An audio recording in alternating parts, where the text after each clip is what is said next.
Should Muslims fear moving to another country? What if the move you're scared to make is actually the one that brings you closer to Allah?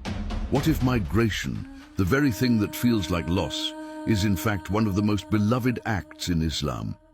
Most people see Hijra as just a historical event, a story from the time of the Prophet, but Hijra is timeless. And right now, many Muslims around the world are standing at that same crossroads, wondering if they should stay or start over. You see, in Islam, moving for the sake of your faith, your family, or your future is not weakness. It's courage, and when done with the right intention, it becomes worship.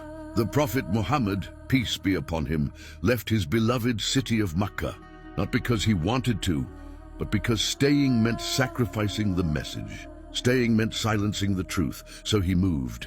With only a handful of companions, with enemies behind him, with uncertainty ahead. But his trust was in Allah. That moment, the Hijra, wasn't just about geography. It was a spiritual shift. It was the birth of an ummah, the beginning of a civilization. The Quran reminds us that this kind of movement isn't just allowed, it's rewarded. وَالَّذِينَ هَاجَرُوا فِي اللَّهِ مِنْ بَعْدِ مَا ظُلِمُوا لَنُبَوِّئَنَّهُمْ فِي الدُّنْيَا حَسَنَةً. As for those who emigrated for the sake of Allah after being wronged, we will surely settle them in this world in a good place. Surah An-Nahl, 1641. The first masjid was built. The first Muslim society was formed. The laws of mercy, justice, and brotherhood began in a new land, because one man had the courage to leave behind what was familiar and walk toward what was faithful. And that's why the Islamic calendar doesn't begin with the Prophet's birth or with the first revelation. It begins with Hijra, because Hijra represents movement, sacrifice, and vision. It is the moment when Islam went from a belief to a way of life. So now, let's talk about you.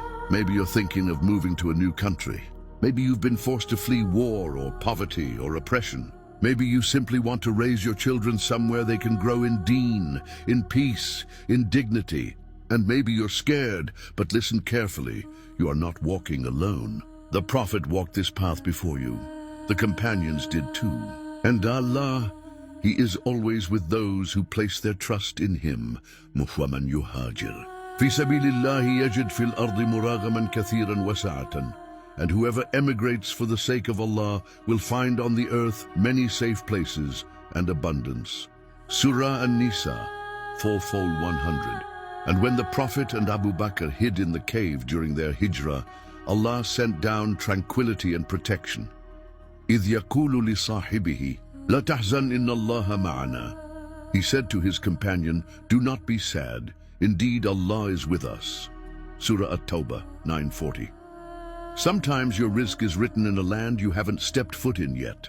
Sometimes Allah removes you from your comfort, not to punish you, but to protect you, to redirect you, to elevate you. Even if you're leaving behind everything you know, if you take your faith with you, you're not losing, you're growing.